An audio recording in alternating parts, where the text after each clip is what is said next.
বিসমিল্লাহ রহমানির রহিম। প্রিয় এলাকাবাসী ও প্রিয় দেশবাসী এবং বিদেশে অবস্থানরত প্রিয় ভাই বোনেরা, আসসালামু আলাইকুম। সম্মানিত সুধীয় প্রিয় দেশবাসী, আপনারা দেখতে পাচ্ছেন যে আমি এখন রয়েছি পাবনা জেলার ঐতিহ্যবাহী কাশীনাথপুর যে বিশ্ব রোডে। দেখতে পাচ্ছেন পর্যাপ্ত পরিমাণ জ্যাম, অর্থাৎ প্রতি হাটেই আমরা দেখতে পাই যে এই সকাল হলেই এই হাটবার বিশেষ করে যে পরিমাণ জ্যাম আসলে লাগে, আসলে একটা মুমূর্ষু রুগী বা স্কুলগামী ছাত্রছাত্রীরা তারা রোড পারাপারই হতে পারে না এবং দেখতে পাচ্ছেন ঘন্টার পর ঘন্টা জ্যামে পড়ে থাকতে হয় এই কাশীনাথপুরের এই বিশ্ব রোডে, অর্থাৎ এই হাইওয়েতে। আপনারা দেখতে পাচ্ছেন, আমরা কর্তৃপক্ষকে দৃষ্টি আকর্ষণ করছি যে আসলে অতি সত্বর এই কাশীনাথপুরের এই হাইওয়ে থেকে যে পেঁয়াজের যে বাজারটি রয়েছে, এই বাজারটি যদি একটি নির্দিষ্ট একটি জায়গায় নেওয়া হয় তাহলে জ্যাম থাকবে না আমার মনে হয়।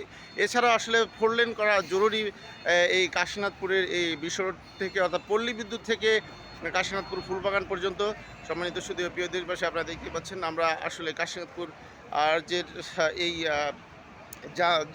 যানজট মুক্ত একটি সুন্দর একটি হাইওয়ে চাই, যেখানে মানুষ নিরাপদে রাস্তা পারাপার করতে পারবে এবং ছাত্রছাত্রীরাও পারাপার হতে পারবে। সম্মানিত সুধী প্রিয় দেশবাসী, আমি আপনাদের মাঝে আবারও ভালো কিছু নিয়ে ফিরে আসবো ইনশাল্লাহ। আসসালামু আলাইকুম।